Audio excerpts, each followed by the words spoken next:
You're a disappointment. I can't believe you're my daughter. Dad, please. Pathetic. For 12 years, they treated her like she wasn't worth the family name. They mocked the man she married, called him nobody, called her a fool for settling. Every holiday, every wedding, every quiet Sunday dinner, the same tired jokes at his expense, the same tired glances exchanged behind his back.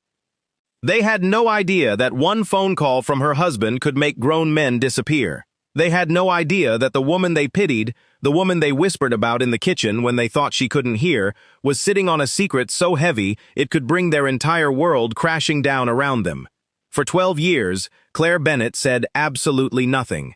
Not one word, not one correction. She simply smiled, passed the potatoes, and let them believe whatever helped them sleep at night. Before we dive deeper, let us know in the comments where you're watching from. We'd love to hear from you. And don't forget to hit that subscribe button so you never miss any of our upcoming videos. Claire grew up in a family that measured a person's worth by the size of their paycheck and the weight of their last name. Her parents had built a comfortable, respectable life, the kind of life built on country club memberships and carefully curated appearances, and they expected their daughter to marry accordingly. When Claire brought home a quiet, soft-spoken man named Vincent Moretti, a man who wore plain clothes, drove an unremarkable car, and answered every question about his work with a polite but vague reference to import logistics, the family's disappointment was immediate and impossible to hide. Her mother cried at the engagement dinner, not from joy, but from what she called embarrassment. Her father barely shook Vincent's hand.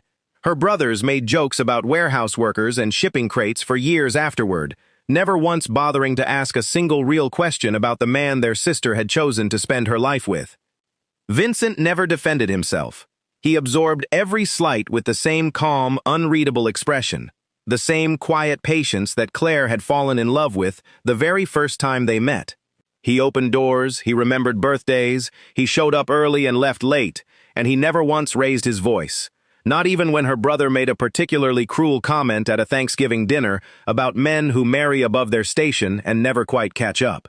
Claire watched him take it, night after night, year after year, and she made a decision early in their marriage that she would never explain who he truly was, unless the family left her absolutely no other choice.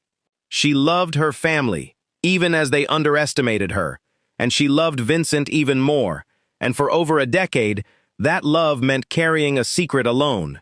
What the family never noticed, because they never looked closely enough to notice, were the small details that didn't quite add up.